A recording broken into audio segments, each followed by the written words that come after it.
દુનિયાની સૌથી મોટી હોય અને મોટી શક્તિ હોય તો હાથે ભાઈઓ જેને કોઈની દુનિયાની પડી ના હોય, મનુષ્ય એ મચ્છર બરાબર લાગે, એના અંદર કોઈ દયા હોય નહીં, ઈ તો જોગણી એના રસ્તે હેડવાની જોગણી હોય. અને વચ્ચે કોઈ વ્યક્તિ આવીને અભિમાની હોય અને અહંકારી હોય ને, એને ખપ્પડ મળે દીકરા. એવા તો કઈક રસ્તા પર એક્સિડન્ટ થતા હોય.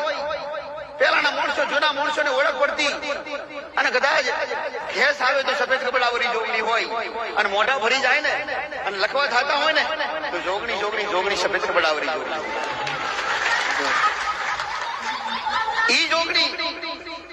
ઈ જોગણી કદાચ કોઈ દીકરી એને ગમી જાય અને લોબા બાલ હોય અને મોટા બાલ હોય ને, એની જોગણીને ગમી જાય. છૂટા બાલ બની કદાચ દીકરીઓ ભરતી હોય ને, એટલે પેલાના જૂના માણસો કહેતા છૂટા બાલ બની જઈશ નહીં, વળગાડ વળગશે, સુરેલ વળગશે.